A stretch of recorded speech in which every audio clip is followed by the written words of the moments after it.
યુજીવીસીએલને આકરી ગરમી વચ્ચે બનાસકાંઠામાં 12 કલાક વીજ કાપ મૂક્યો. બનાસકાંઠાના જગાણા સહિતના આસપાસના ગામોમાં વીજળી કાપ મૂકવાને લઈ લોકો કાળઝાળ ગરમીને લઈ પરેશાન બન્યા છે.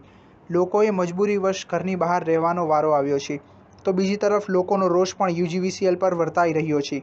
એક તરફ કાળઝાળ ગરમી વર્તાઈ રહી છે, તો બીજી તરફ આવી આકરી ગરમીના પ્રકોપ વચ્ચે બનાસકાંઠા જિલ્લાના કેટલાક ગામોમાં વીજ કાપ જાહેર કરવામાં આવ્યો છે. બનાસકાંઠાના જગાણા સહિતના આસપાસના ગામોમાં વીજળી કાપ મૂકવાને લઈ લોકો કાળઝાળ ગરમીને લઈ પરેશાન બન્યા છે. લોકોએ મજબૂરીવશ ઘરની બહાર રહેવાનો વારો આવ્યો છે, તો બીજી તરફ લોકોનો રોષ પણ યુજીવીસીએલ પર વર્તાઈ રહ્યો છે. યુજીવીસીએલ દ્વારા 4 ગામોમાં 12 કલાકનો વીજ કાપ આપવામાં આવ્યો છે. વહેલી સવારના 6 વાગ્યાથી વીજ કાપ આપવામાં આવ્યો છે.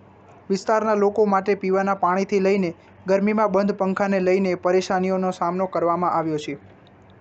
પરેશાન લોકોએ સમારકામના બહાને વીજ કાપ, હીટવેવની સ્થિતિ અને ઓરેન્જ એલર્ટ વચ્ચે આપ્યો હોવાને લઈ લોકોમાં ભારે રોષ વર્તાયો હતો.